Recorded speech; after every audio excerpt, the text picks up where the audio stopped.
Welcome to the Brain Scrub. My name is Glenn Sollers. Thanks for tuning into today's episode. Yesterday, I had an amazing hike with a friend of mine and his son-in-law, and as we were walking, I didn't know his son-in-law that well. We were chatting about a bunch of different things and mentioned to him that I'd been alienated from my child and explained a bit of my story and what was going on, and he enlightened me with something that I have never really thought of to this extent, and that is how alienated kids live in a lie, and the lie is an inconvenient truth, if you will, and likely alienated kids are using it to provide a sense of safety, a sense of security, a sense of justification that enables their actions to occur. And until one is ready to let go of the lie, you are not ready to look at the truth or what the truth is.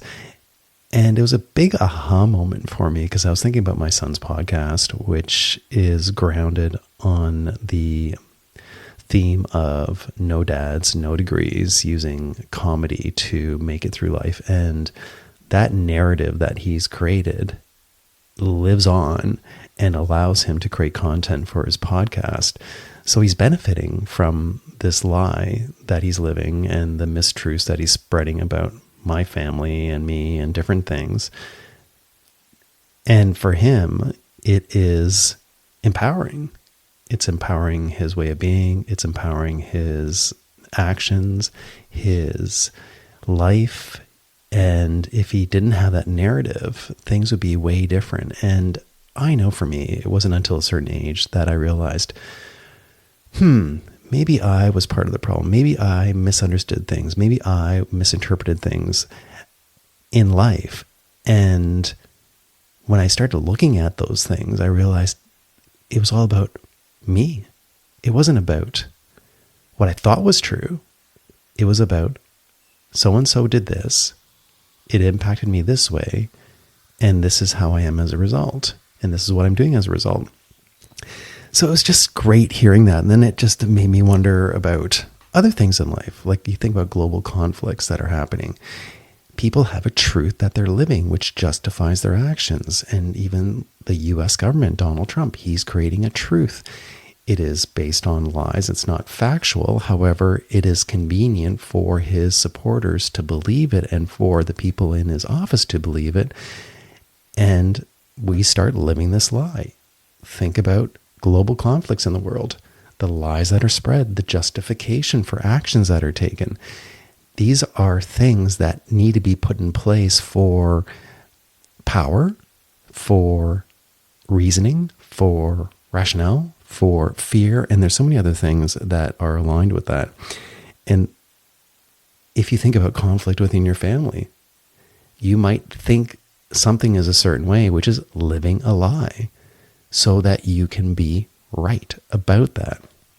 Now, I want to read what I found on ChatGPT verbatim about this. And I asked ChatGPT, I said, why do alienated children live in a lie? And I'm going to read it again verbatim here. Alienated children often live in a lie because they are caught in a psychological conflict that distorts their perception of reality, usually due to the influence of a parent or caregiver during a high conflict separation or divorce. This is most often discussed in the context of parental alienation. And that gets into, here's why they live a lie. Number one, internalized false narrative. The alienating parent, consciously or unconsciously, communicates a negative, often false view of the other parent. Over time, the child internalizes this narrative, even if it contradicts their past experiences. And here's an example. A child who once loved and enjoyed time with their other parent suddenly believes that parent is dangerous, uncaring, or unworthy of love with no objective reason. That point number one for me resonates a lot. And you can listen to my previous recordings to hear what happened, like the actual facts. Like, and a clear example of that was one time after a hockey game he was in, I said, we need to go and to this office party with a bunch of kids that were there as well. And my son really wanted to take a shower. And I said, you can shower there. we just need to get going. We're late. And his mother in front of my son, and my son was standing there. Glenn, you only think about yourself. You don't care about anybody else. And this messaging was carried throughout his childhood. And when he decided to leave, the rationale was almost exactly that I'm dangerous, I'm uncaring, not unworthy of love. So that's number one.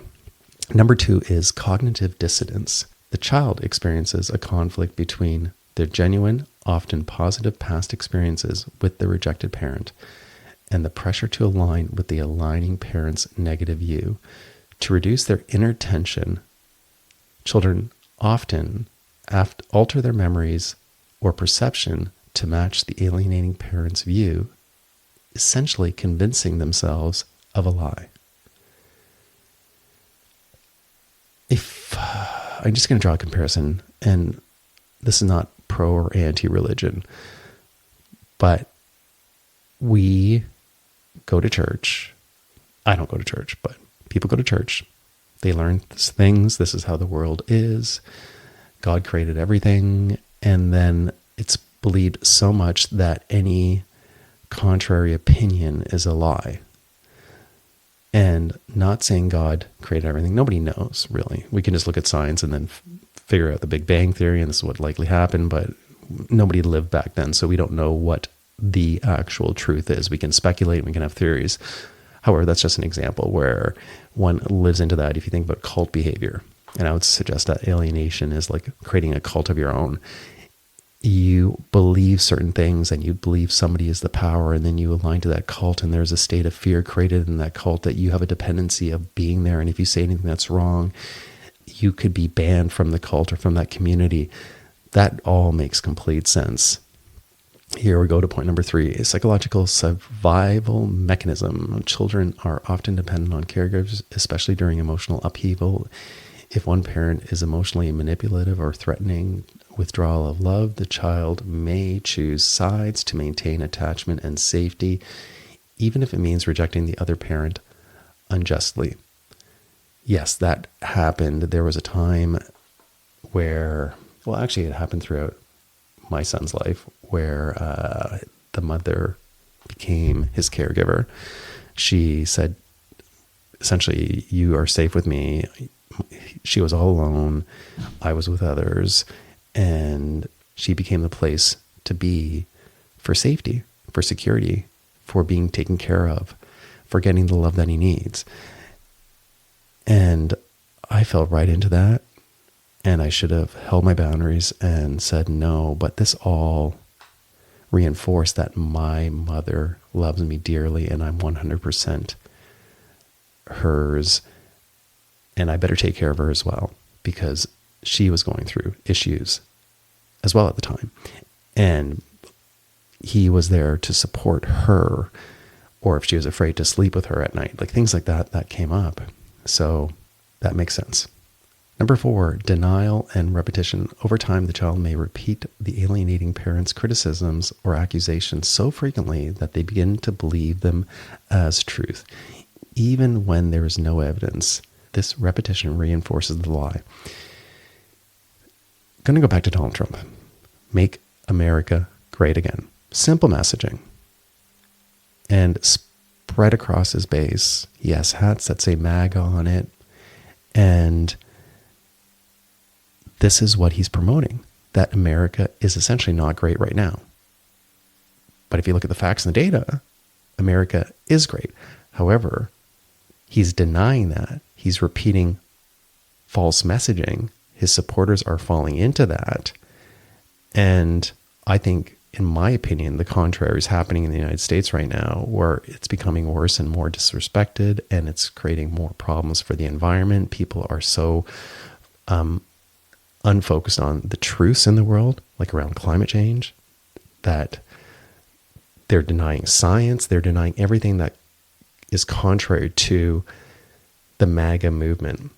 Number five, suppression of authentic feelings. To maintain the loyalty bond with the alienating parent, children may suppress love, longing, or memories associated with the rejected parent.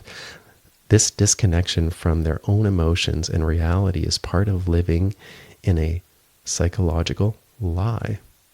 I have nothing to add to that point other than many alienating parents create a state of fear for their child. And what I have heard on his podcast, that he doesn't say anything to his mom. He doesn't express the truth. He doesn't share what's going on. He gets in trouble a lot. He was dragged along the floor by his ear one time because he did something wrong. Like, he once told me, Mom, I'm not going to tell her anything. And that state of fear suppresses their feelings. And he is seeing a therapist constantly now. And it's no wonder. Living in a state of fear creates tremendous anxiety, disconnection of self, and inability to express feelings. So that all resonates. The last thing that I want to mention is just with his podcast, his story, his narrative, his lie is fueling content for his podcast. He becomes the victim. Everybody else is the enemy. And it empowers him to believe in himself, to be secure, to get an audience. But he needs it right now. This is something that he needs right now for his own survival. It's not about me. He is living the lie, and he is winning as a result. Now, again, eventually he'll start finding the truth, and then he will likely lose a lot of his anxiety. He will become more interdependent with other people. He'll reach out to his family members again that he's estranged. He'll reach out to me. We'll create new connection. But in those years, like if you think about your teens and 20s, it was all about survival. It was all about trying to make it through, to be the best you can be, to prove yourself. And then eventually get to a point where you don't need to prove yourself anymore, that you're ready to seek that truth. So in summary, it says here in ChatGPT, alienated children live in a lie because they are pressured subtly or overtly into adopting a false narrative about a parent. This helps them maintain psychological alignment with the alienating parent, avoiding conflict or rejection, and survive emotionally in a divided family system. It's not lying in a malicious sense. It's more often a survival-driven distortion of reality. Wow. This whole living in a lie, if you consider, even if you're not being alienated, are there lies in your family? Why are there lies? What is it fueling? How is it managed in the family dynamic? How are people reacting as a result? I started reading more on internal family systems, and there are three parts of us. There's an exile part of us that we repress. So for example, maybe family members were reprimanded when they shared the truth, so they never exposed their feelings. And then there's the manager part. How do we manage ourselves in those situations? Well, we don't say anything to each other, or we lie about other family members. We don't tell family members the truth. And then there is the firefighter part of us, that reactionary part of us that goes out there to put out the fire. And that could be a sense of defensiveness or offensiveness or swearing at people. And this is firefighter. But once we start understanding what our exiles are, we can then better work on them. To end the podcast, I just want to say the importance of asking others for help, asking others for support, sharing your story, sharing what's going on. And it's amazing, by opening your mouth and letting words flow out and expressing your emotions and being open and vulnerable about things, the gifts that come in return to build self-awareness, to build confidence, to build authenticity, to make sense of this complex world we live in, to reduce conflict, so many different benefits. So folks, go out there, ask for help, build connections, share your emotions. It has made a huge difference in my life. And I love all those people that are there behind me, helping me see a better way forward. Thanks for listening.